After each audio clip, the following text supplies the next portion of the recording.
الحمد لله رب العالمين وصلى الله على سيدنا محمد وعلى آله وصحبه وسلم تسليما ولا حول ولا قوة إلا بالله العلي العظيم. So in the few minutes that I have, I want to just reflect on the concept of Eid, the concept of ul-Adha, of sacrifice, and what we should be thinking about these days. Because our Messenger sallallahu alayhi wa sallam has mentioned that to do tafakkur, to contemplate deeply, to research, to study, an hour of that is better than 1 year of worship. And in another hadith, another narration says that 1 hour, 1 sa'a of deep reflection is equal to 60 years of worship. The ulama, they say that whether you get 1 year's worship or 60 years worship or 1 hour of reflection and deep contemplation, it depends on your level of study and research and reflection.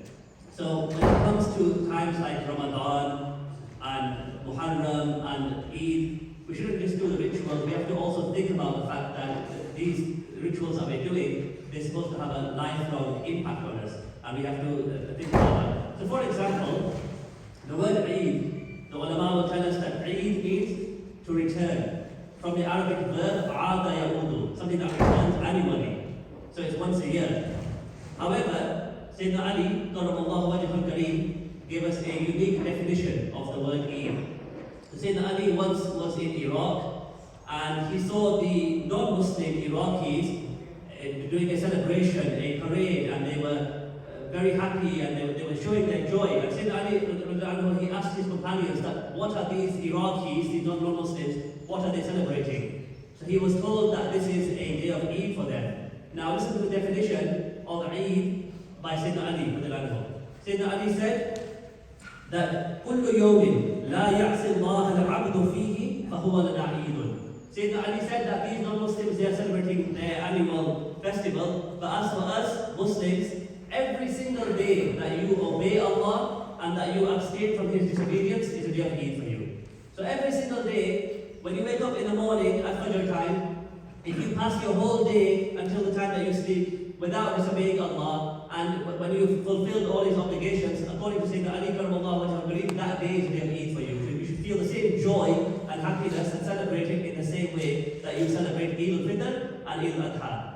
And similarly, Hasan al-Basri, the greatest tabi'i, according to some ulama, Hasan al-Basri, he was nursed by the Prophet's wife, Salama.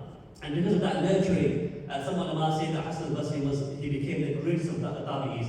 He also said something similar to Sayyidina Ali Karramallahu wajhul Kareem, where he says, كل يوم لا يعصى الله فيه فهو عيد. That every single day that you don't disobey Allah, that is a day of Eid for you. Now, reflecting on the concept of udhiyah, the concept of sacrifice, I feel compelled to share a story. I'll talk more about sacrifice in a moment.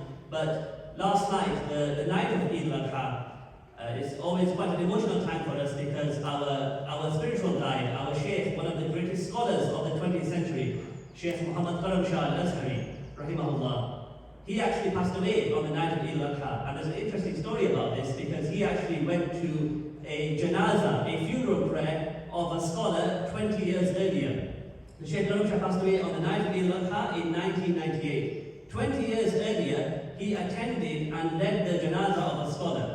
And Shaykh he commented and he said, how fortunate is this scholar that he died and his the janazah prayer is taking place on the day of Eid al-Adha, and therefore everybody who's coming to his janazah, they're wearing new clothes, they perform ghusl, they're wearing perfume. And Shaykh said, may Allah subhanahu wa ta'ala give us such a beautiful janazah as well. And 20 years later, Allah subhanahu wa ta'ala accepted his dua. He also passed away on the night of Eid al-Adha. And this verse that he used to always tell his students, that our teachers would tell us, he would always tell his students that the life mission of our Messenger sallallahu alayhi wa sallam is summarized in the verse, قُلْ إِنَّ صَلَاتِي وَنُسُكِي وَمَحْيَايَ وَمَمَاتِي لِلَّهِ رَبِّ الْعَالَمِينَ. So in the Quran, when Allah subhanahu wa ta'ala is talking about the fact that Ibrahim alayhi salam, contrary to what the people of Makkah and Medina were saying, so in Makkah and Medina you had Jews, Christians and idol worshippers. And all three of those groups, they claimed him as their own. So Allah says in the Quran, وَمَا كَانَ مِنَ الْمُشْرِكِينَ. Sayyidina Ibrahim alayhi salam was not a mushrik, he was not a Yahudi, he was not from the Christians. And then he says that the life mission of Ibrahim alayhi salam was قُلْ إِنَّ صَلَاتِي, that he said that my prayers, وَنُسُكِي, and every sacrifice of mine, the fact that I'm willing to sacrifice my son for the sake of Allah, وَمَحْيَايَ, every moment of my life, وَمَمَاتِي, and even my death is for the sake of Allah subhanahu wa ta'ala alone. I don't do anything for the sake of others. I do whatever pleases Allah subhanahu wa ta'ala in every situation that I find myself in life.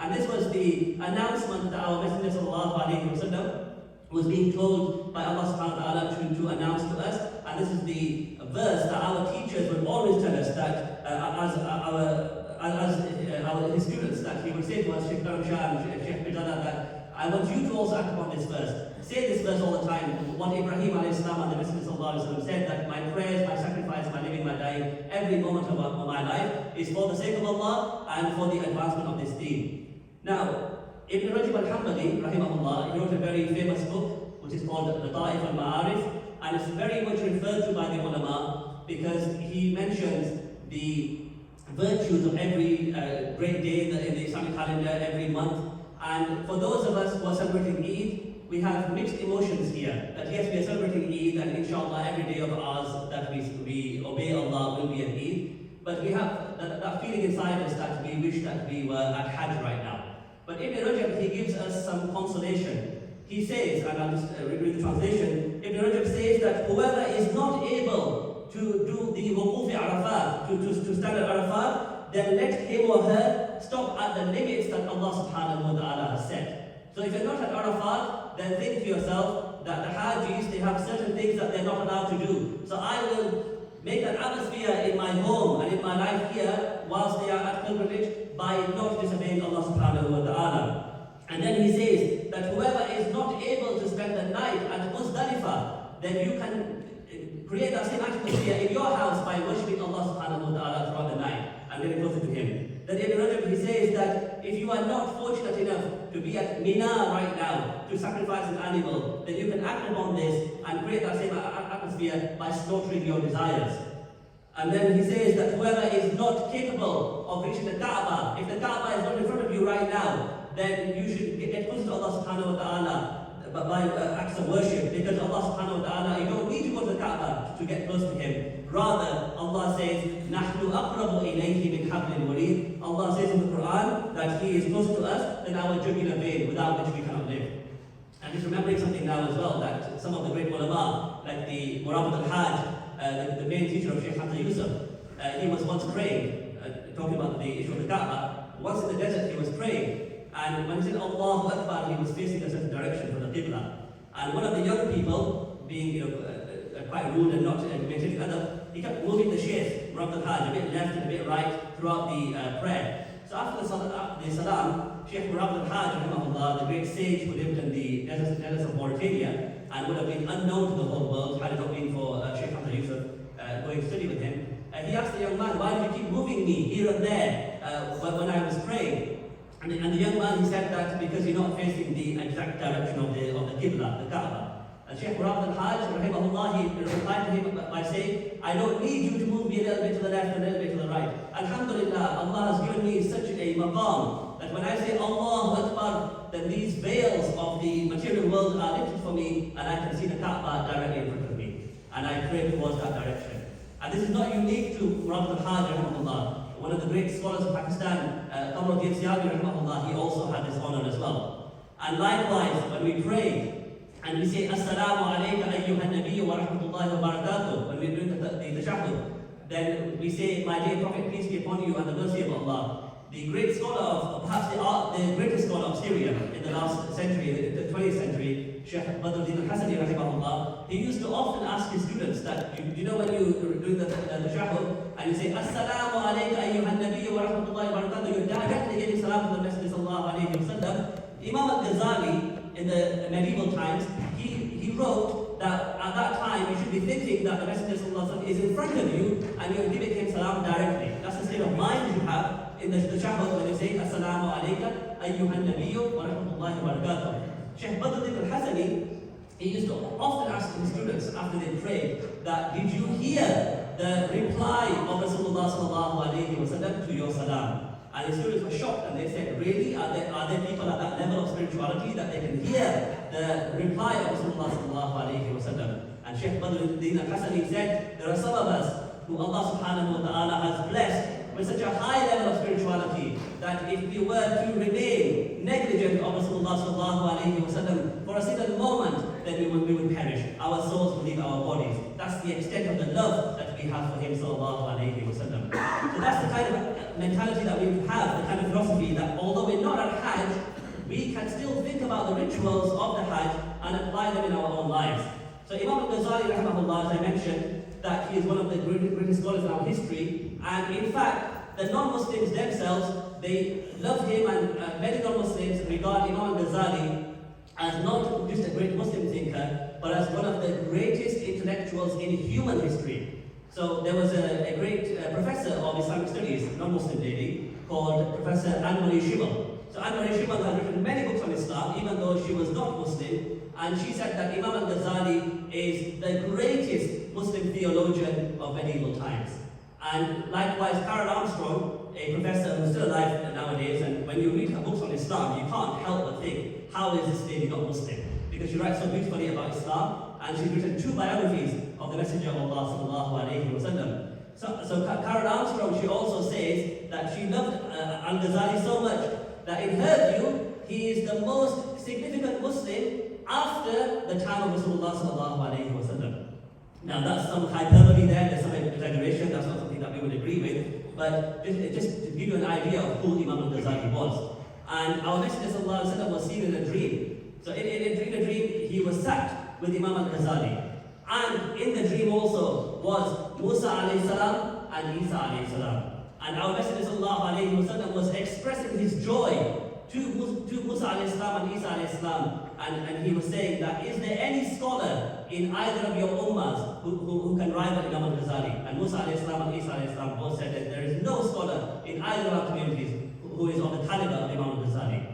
So I would recommend a book that I would like everybody to read, inshallah. So Imam al-Ghazali rahimahullah, he has a book which is called Inner Dimensions of Islamic Worship. Inner Dimensions of Islamic Worship. So these days of Zulhijjah, we shouldn't just the next 2 or 3 days when Eid is over, we shouldn't just go back to our lives. We have to be thinking about the concept of Hajj, pilgrimage, all the time. So Imam al-Ghazali's book, Inner Dimensions of Islamic Worship, I would like everybody as parents to read that, read it with your children, and look how beautifully Imam al-Ghazali writes about the Hajj. So al-Ghazali rahimahullah, he says that we should be in a state that we are acting upon the 5 pillars of Islam all the time. So the Shahada, La ilaha illallah Muhammadur Rasulullah. We should be in a state of Shahada all the time, in the sense that we are always inviting people to Islam. And we should be aware that many Muslim scholars, including the likes of Shaykh Ramadan al-Houthi rahimahullah, the great scholar of Syria, they were of the opinion that us living amongst non-Muslims in Europe and America, that the only way that we can justify our continued existence here, rather than doing hijrah, migration to a Muslim country, is if we stay here with the intention of doing da'wah, of inviting people to Islam. So according to some scholars, Muslims in Europe and America are not allowed to stay here unless they are constantly in the state of da'wah, of inviting other people to Islam. So Imam al-Ghazali rahimahullah says that you should always be in the state of shahada, in the sense that you are inviting people to Islam. Likewise, the word salah, if you look in the Arabic dictionary, the word salah, literally, it means to burn a stick over a fire so that you can straighten the crooked part of it. But technically, it means dua, to pray to Allah. And so Imam al-Ghazali says that don't think that the pillar of Islam, salah, is just 5 times a day. No, you should always be in the state of salah. From the moment you wake up, you say Alhamdulillah alladhi ahyana ba'da ma amatana wa ilayhi nushur, until the moment that you sleep, Allahumma bi'ismika amutu wa ahya. And likewise with the zakat. So zakat is charity, and you know very well that your Messenger sallallahu alayhi wa sallam said that you should always be in a state of zakat, because even the tabassum, smiling at your fellow human being, is a form of zakat. In fact, our Messenger sallallahu alayhi wa sallam, he said that even when you send salawat upon me, your salawat upon me counts as a form of zakat for you. So with the Hajj, so Hajj means to do pilgrimage, to visit a sacred place. So we should think to ourselves that those rites of Hajj, we need to always be in a state of the rituals of Hajj, and we should be doing pilgrimage all the time. So how can we act upon this? So for example, Imam al-Ghazali, in his book, Inner Dimensions of Islamic Worship, he says that, for example, when you wear the ihram, then you should think to yourself that I am shedding away the materialism and any concept of me being superior to another person. I am eliminating that disease from my heart as well, because when we're wearing the ihram, whether you're a king or a pauper, you're all wearing the same thing. So if you're wearing ihram for a few days when you're doing Hajj or Umrah, and you come back to the UK and you're then indulging in materialism, and you're still having that superiority complex when you're looking down upon others, then you have not really recognized the true meaning, the true philosophy of ihram. So you should be in ihram all your life,